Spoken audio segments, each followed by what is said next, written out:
We sacrificed everything for her dream. She said her true talent was acting, but her real skills came out at night in the director's bed. And when my brother and I saw it, our family didn't have much: a 2-bedroom apartment with peeling paint, a rusted old car that coughed louder than it ran, and just enough money each month to keep the lights on if no unexpected bills came up. But even surrounded by all that hardship, we had hope, and it ran thicker between us than blood. We weren't just brothers, we were a team. From the moment we were old enough to carry a rake or sweep a shop floor, we worked. After school, weekends, summers, it didn't matter. We stacked shelves, mowed lawns, loaded delivery trucks, anything we could find. We never expected handouts. If we wanted something, a new pair of shoes, a second-hand bike, we earned it. That became our way of life. Then Rachel came into the picture. Daniel met her during his first year working full-time at the hardware store. She had long dark hair, eyes that sparkled when she laughed, and a voice so full of life it made even the grumpiest old man at the shop smile when she came by. But it wasn't just her looks that drew Daniel in. It was her dreams. Rachel wanted to be an actress. No, not just wanted, needed it. It was written all over her every word, every breath. She spoke about the stage and the screen like they were holy places, places she belonged, places she would one day claim as her own. Daniel fell for her fast and hard. And when she talked about her dream, he believed in it with the same unwavering faith he showed in everything he cared about. Before long, Rachel wasn't just part of his life, she was part of ours.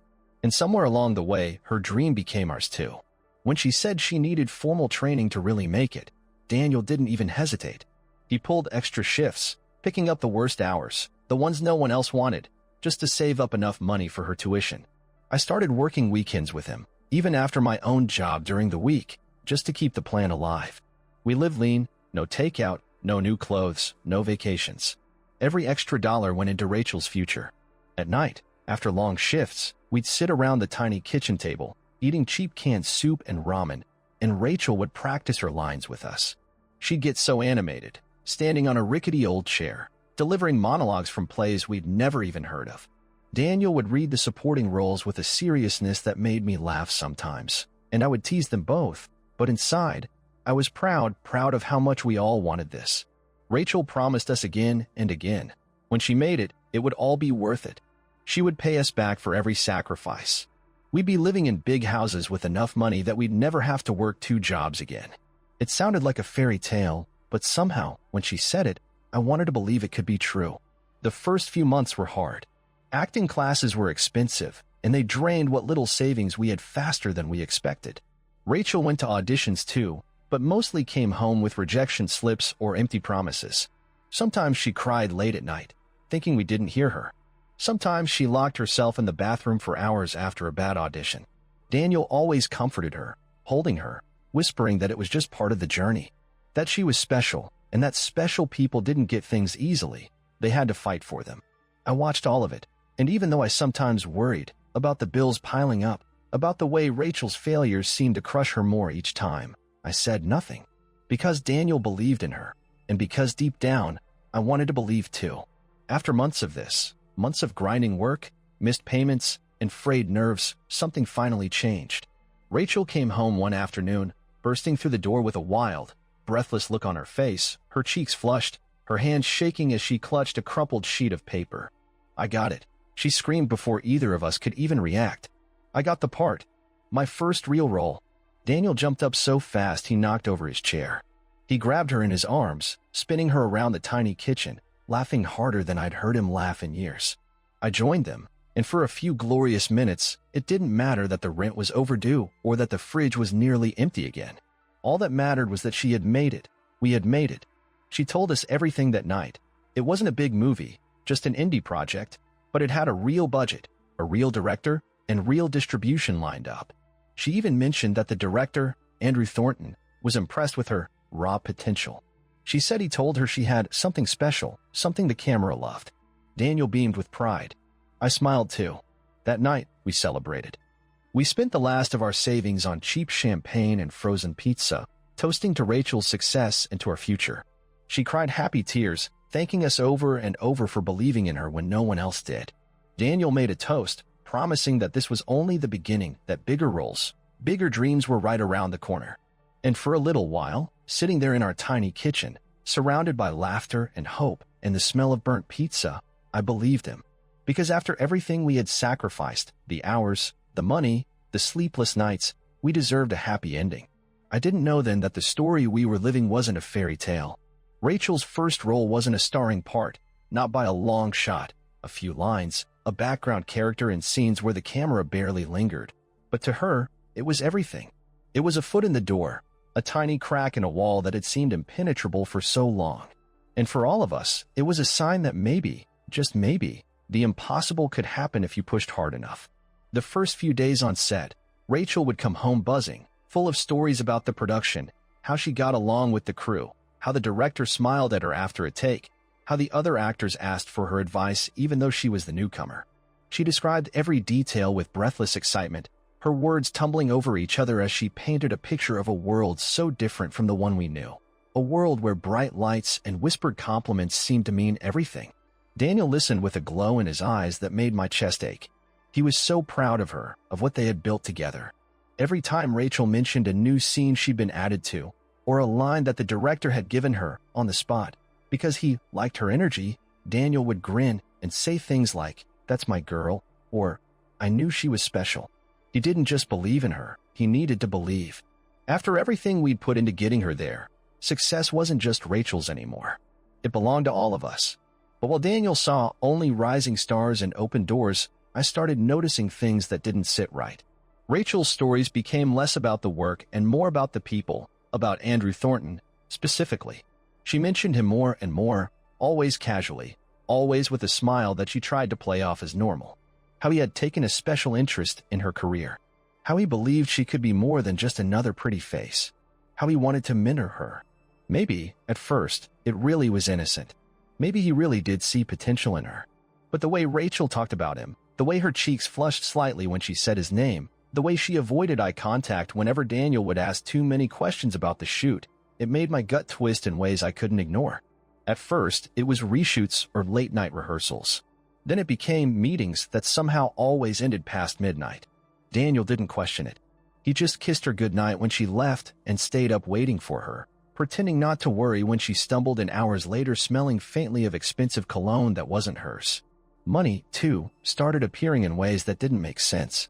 Rachel bought new clothes, designer labels she had once scoffed at, saying she'd never waste money on overpriced brands. She showed up with a new phone one night, brushing off Daniel's surprise by saying it was a gift from the production team for her hard work. She started wearing jewelry that neither of us had ever seen before, delicate gold pieces, tasteful but expensive. Every time I asked her about it, even jokingly, her answers were just a little too quick, a little too rehearsed.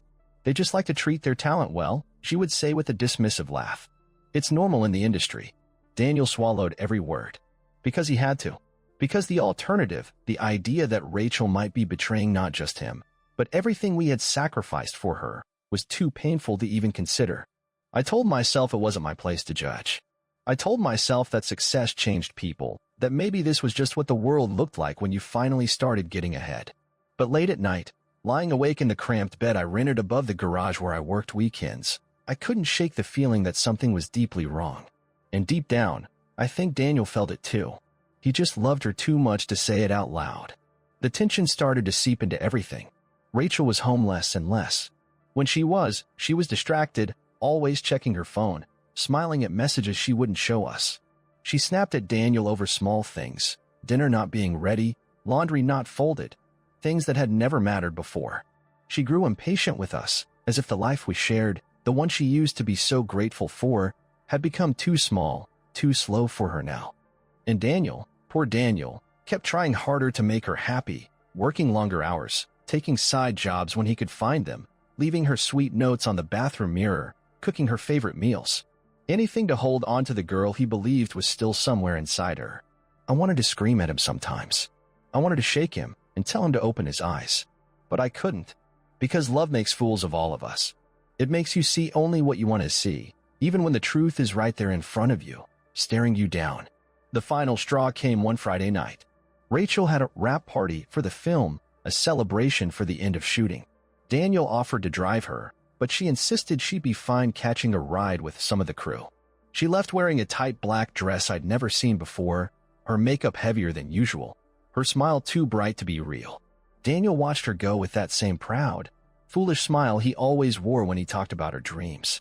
She didn't come home that night, not until nearly noon the next day. And when she did, she was wearing the same dress, her makeup smudged, her hair a mess. She mumbled something about crashing at a friend's place, showered, and locked herself in their bedroom for the rest of the afternoon. Daniel sat in the kitchen, staring at the wall, not saying a word. And for the first time, I saw it, not just suspicion in his eyes, but fear. Fear that everything he had built, everything he had believed in, was about to come crashing down around him. It didn't take long after the wrap party for Rachel's world to start shifting in ways we hadn't anticipated, ways that didn't just change her, but changed everything between us. 2 weeks after filming ended, she got a call. Not just another audition, a real offer. A major indie studio had seen her footage, she said, and they were very impressed. They were interested in her for a supporting role in a new project already in pre-production, one that could really open doors for her career. She couldn't stop smiling when she told us, her excitement genuine for once, her voice trembling with the weight of what it meant. Daniel hugged her so tightly I thought he might lift her off the floor. His face shone with pride, with pure relief. After all the nights he stayed up worrying, after all the sacrifices he had made without ever asking for anything in return, here was the payoff. Here was the moment they had both worked so hard for. And for a few days, everything felt lighter. Rachel walked differently, with purpose. She laughed more. She talked about the future again, red carpets, interviews, magazine covers. She even started planning to take acting workshops in Los Angeles, promising us that soon she would be able to afford a new apartment for all of us, somewhere bigger, somewhere better. Daniel began dreaming again too, letting himself imagine a life beyond late shifts and broken dreams. But not me, because no matter how much I wanted to believe, the doubts still clung to me. It was in the little things, the way Rachel avoided eye contact when she talked about how she got discovered, the way she downplayed the director's role even when it was obvious he had pushed her forward. It was the way she still disappeared for hours at a time, claiming meetings or fittings that never seemed to match up with her actual schedule. It was the gifts that kept appearing. A new pair of designer shoes, a necklace with a diamond so small it could almost be excused, almost, but not quite. And most of all, it was in the way Daniel refused to ask questions. He didn't want to see it. He couldn't afford to see it. Because if he admitted that Rachel's success wasn't clean, wasn't earned the way they had always dreamed, then he would have to admit that the last 2 years of his life, the years he had poured into her without hesitation, had been built on a lie. And that kind of betrayal, it's the kind that doesn't just hurt. It changes you. So he smiled and nodded and kissed her goodnight and told her how proud he was, even as she slipped farther and farther away. But I couldn't stay quiet anymore. Not when I realized that if we waited any longer, Daniel wasn't just going to lose Rachel, he was going to lose himself. One night, after Rachel had left for another, late meeting, I found Daniel sitting alone in the living room, staring blankly at the TV screen without even pretending to watch. The room felt too quiet, too heavy. I sat down beside him, taking a deep breath, choosing my words carefully because I knew once I said them, there would be no going back. "Daniel," I said quietly, "we need to talk." He didn't look at me, didn't move, but I knew he heard. "I think something's going on," I continued, forcing myself forward even though it felt like walking off a cliff. "Something with Rachel. And I don't mean her career. I mean, with him, with the director." Daniel still didn't say anything. He just sat there, breathing slowly, like a man holding his breath underwater. "I'm not trying to hurt you," I said, "but you have to see it. The late nights, the gifts, the way she talks about him. It doesn't add up. It hasn't for a long time." Finally, he turned his head to look at me, and for the first time in months, I didn't see pride in his eyes. I saw fear. Raw, desperate fear. "You don't know that," he said, his voice low and strained. "You don't know what it's like for her. Maybe that's just how it is in the industry. Maybe she's just doing what she has to do." "Maybe," I agreed quietly, "but maybe not." We sat there in silence for a long time after that. Eventually, Daniel spoke again, his voice so soft I barely caught the words. "I can't lose her," he said. He had built his whole life around Rachel's dream, around their future together, around the promise that all the sacrifices we made would be worth it because they would be shared. And now, if that dream died, it wouldn't just be Rachel he lost. It would be everything. I didn't say anything else that night, because there was nothing left to say. Daniel wasn't ready to hear the truth yet, but the truth didn't care about readiness. It was coming, and when it did, It would tear through everything we had tried so hard to protect. For a little while, after that conversation, Daniel tried harder than ever to pretend everything was normal. He smiled when Rachel came home late and mumbled vague excuses about extra rehearsals. He acted excited when she showed him emails from industry people praising her professionalism and potential. He even helped her pack when she started talking about a weekend training retreat that would, according to her, open even bigger doors. I watched him closely, how his hands would tense into fists under the table when her phone buzzed late at night, how he'd stare just a little too long when she laughed at something on her screen and quickly locked it, how he'd start a sentence, a question maybe, and then swallow it back down with a fake smile.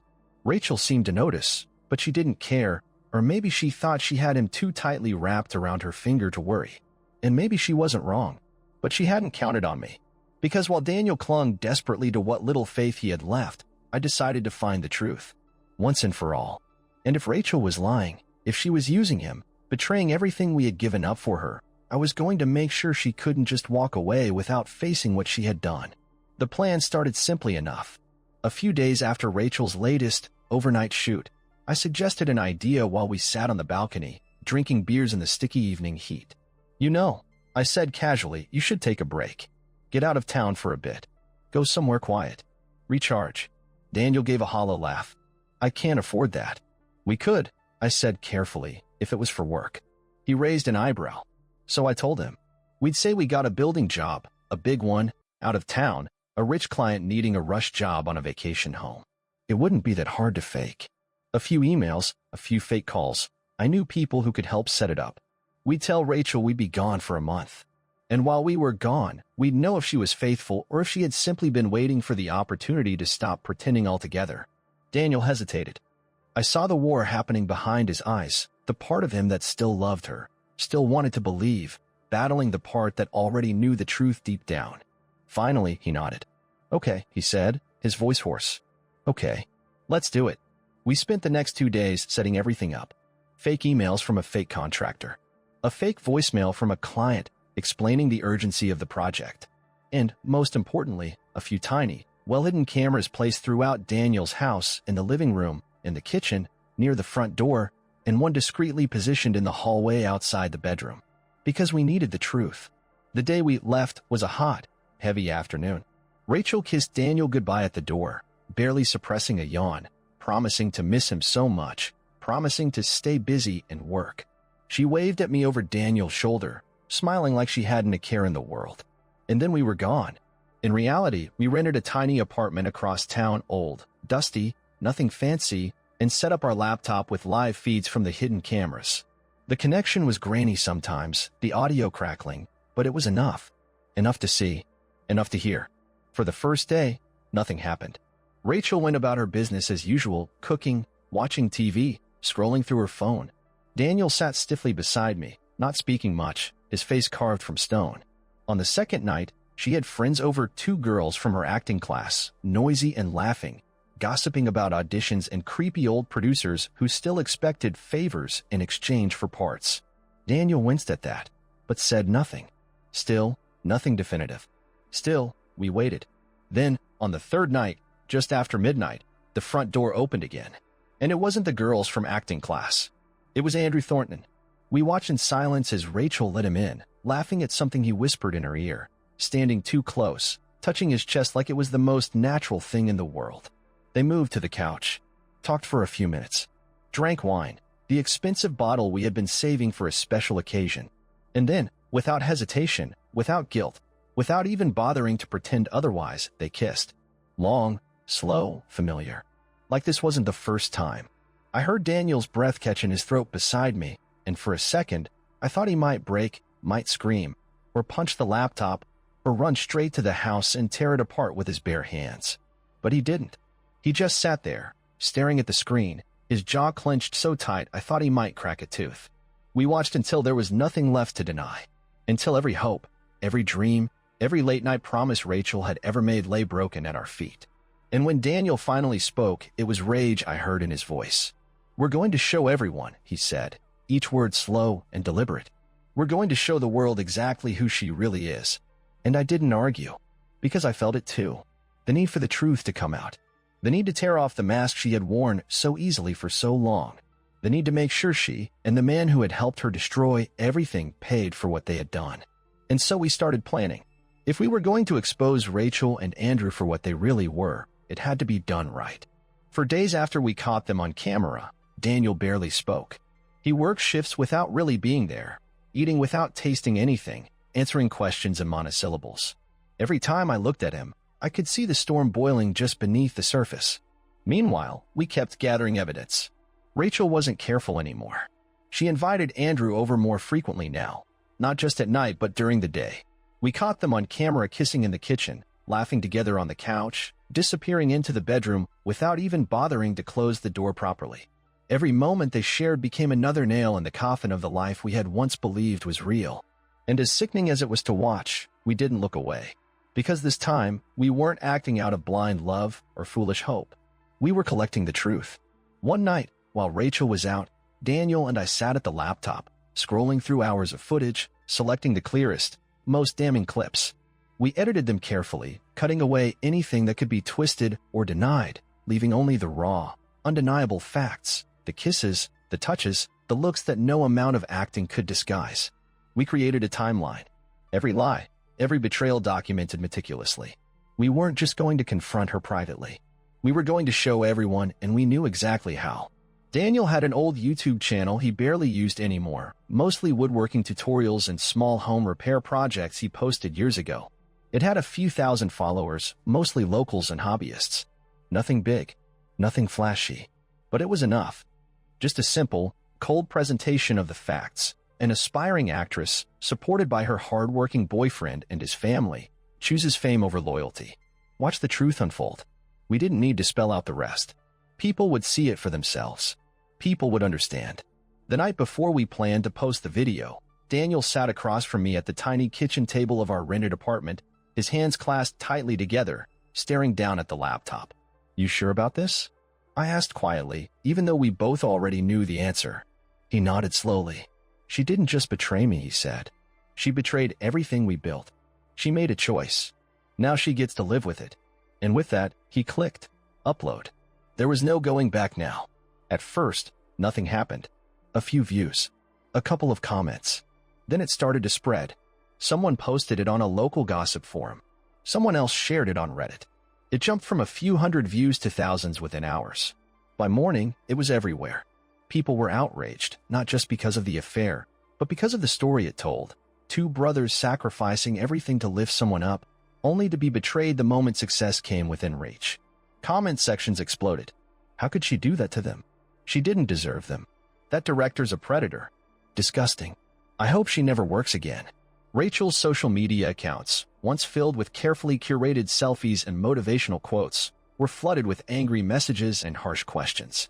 Her new project, the big role that was supposed to change everything, dropped her within 48 hours of the video going viral. The studio released a statement about upholding professional ethics and ensuring a respectful workplace. Andrew Thornton didn't fare any better. Within days, allegations surfaced from other women, whispers that had been ignored or silenced for years finally gaining traction in the wake of our video. He resigned from his current projects, citing personal reasons, but everyone knew the truth. Rachel tried to do damage control.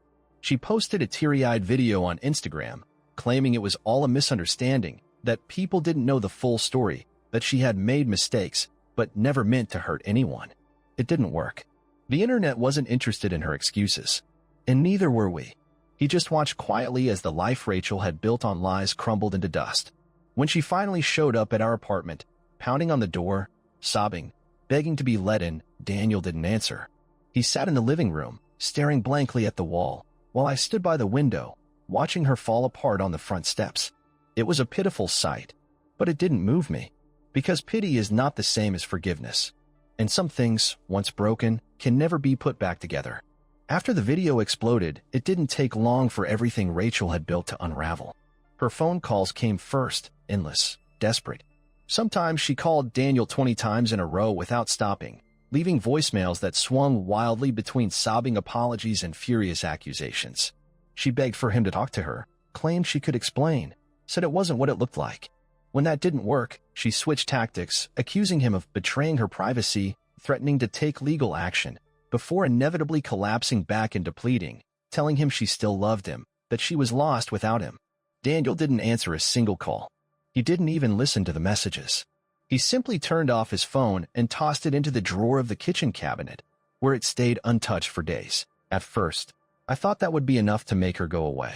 But I underestimated how desperate someone can become when their world is collapsing around them. Rachel started showing up, first at our old apartment, banging on the door so loudly that the neighbors called the landlord. Then at my work, standing outside the delivery bay, shouting until my manager threatened to call the police. And finally, at Daniel's job site, the last place we thought she would dare to show her face. She cornered him in the parking lot after a long shift, blocking his truck with her car, refusing to move until he agreed to talk to her. Daniel sat behind the wheel for a long moment, gripping the steering wheel so tightly his knuckles turned white, before finally getting out, walking around her car, and facing her with the same empty calm he had carried since the night we uploaded the video. I watched from a distance, heart pounding, ready to intervene if I had to. Rachel was crying. Real, tears that smudged her makeup and left streaks down her cheeks. She grabbed his hands, trying to force him to look at her, but he stood there like stone, unmoving. Finally, Daniel said something. A short sentence, no more than a few words, and Rachel crumpled. She dropped his hands like they burned her, stumbling back to her car, sobbing so hard she nearly tripped over the curb. She drove away without looking back, and Daniel walked back to his truck without hesitation, climbed in, and drove off like she had never been there. That was the last time any of us saw Rachel in person, but her presence lingered. In the news articles that trickled out, small blogs at first, then bigger sites, piecing together the story from fragments of gossip and half-truths. In the hateful comments that flooded her old videos, in the way her name became a punchline in certain online circles. Her career, what little there was of it, disintegrated overnight. No more auditions, no more meetings. The industry that once flattered her, promised her dreams, abandoned her without hesitation the moment she became a liability. Andrew Thornton issued a carefully worded statement a few weeks later, distancing himself from Rachel, claiming their relationship had been misconstrued and that he wished her the best. It was a knife in the back delivered with surgical precision, and it left Rachel entirely alone. She tried to start new social media profiles, rebrand herself as a lifestyle influencer. But the internet has a long memory, and every attempt was quickly derailed by people who remembered exactly who she was and what she had done. The last we heard, she moved back in with her parents in a small town 3 states away, far from the city lights she once chased with such ferocity. Daniel didn't celebrate her downfall. He didn't gloat or boast about the video's success. He just kept going, one step at a time. He found a better job, not glamorous, but steady, working for a contractor who actually appreciated his skills. He started saving up again, not for someone else's dreams this time, but for himself, for a future built with his own hands, on his own terms. Sometimes, late at night, we would sit on the porch of our new place, a small rental house outside the city, nothing fancy but clean, honest, and talk about everything that had happened. Daniel would shake his head slowly, a sad, tired smile on his face. I loved her, he would say, more to himself than to me. I really did. I just didn't realize how much I was willing to lose trying to make her dream real. And I would nod, because there wasn't much else to say. Love can make you blind. But sometimes, surviving love's betrayal doesn't make you bitter. It makes you stronger. Rachel taught us that lesson. Painfully, brutally, but she taught it well. And as much as it hurt, as much as it still stung when memories caught us off guard, we knew better now. We would never sacrifice ourselves at the altar of someone else's ambition again. Time moved differently after Rachel. Maybe that was a good thing. Daniel moved into a small house outside the city a few months. Not a big place. 2 bedrooms, a tiny patch of backyard grass. He joked about turning into a garden one day when he finally figured out how to keep something alive besides regret. It was modest, but it was his. He bought it with his own money, signed the papers himself, looked the realtor in the eye without flinching. It wasn't much by most people's standards, but for us, it was everything. It was proof that we could build something solid without selling pieces of ourselves to someone else's dream. I visited him often. We'd sit out on the back step, drinking cheap beer, watching the sun dip below the power lines, trading stories about work, life, the dumb things we saw online. And sometimes, when the evenings stretched long and the shadows grew deep, we talked about her, just to empty out the last pockets of pain we still carried. Rachel faded from the headlines faster than I thought she would. A few scandalous articles, a handful of cruel memes, and then nothing. The internet found new scandals to feed on, new people to tear down. Rachel slipped into obscurity like a ghost sinking into deep water, and the world moved on without her. Daniel moved on too. He didn't date for a long time, didn't even think about it. He needed to be alone for a while, to figure out who he was without the constant weight of trying to be someone else's savior. I understood that. We had both spent so long pouring everything we had into someone else's future that we forgot we had lives of our own to live. I threw myself into work, taking on more projects, expanding my skills, saving up with no particular goal except the feeling of having options for once. The apartment we once lived in sat empty for months after we left it behind. Someone else eventually moved in. I saw the lights on one night when I drove past, and for a second, a sharp pang cut through me. But it faded quickly, replaced by something quieter, steadier, relief. That place wasn't ours anymore. It belonged to a different chapter, one we had finished and closed, no matter how messy the last pages were. Rachel never contacted us again after that last time at Daniel's work. Maybe she realized there was nothing left to salvage. Maybe she found new people to chase her dreams with. One night, almost a year after everything fell apart, Daniel and I sat on his back porch, the summer air thick and warm, fireflies blinking lazily across the yard. He leaned back in his chair, arms folded behind his head, a small, contented smile playing at the corner of his mouth. "You ever wonder," he said, "what would have happened if she hadn't messed it up? If we'd actually made it?" I thought about it for a minute, swirling the last of my beer around in the bottle. Sometimes, I admit it, but not the way you'd think. He glanced over at me, one eyebrow raised. "I don't wonder what life would have been like with her," I said slowly. "I wonder how long it would have taken for us to lose ourselves trying to make her happy." Daniel let out a soft, bitter laugh, nodding in the dark. "Yeah," he said. "Yeah, I get that." We sat in silence for a while after that, watching the stars come out one by one. Just two brothers sitting side by side, breathing easier than they had in years. And for the first time since Rachel first stepped into our lives, I realized something. What we still had, what we had always had, was real. It's brotherhood. The kind of love that didn't demand you become someone else to be worthy of it. And maybe, in the end, that was better than any dream we ever could have built. Maybe it was better than fame, money, better than chasing someone else's version of happiness. It was enough. Thank you for staying until the end. Sometimes the hardest lessons come wrapped in dreams we were never meant to keep. But when the lies fall away and the dust settles, what's left is what truly matters: loyalty, truth, and the strength to start again.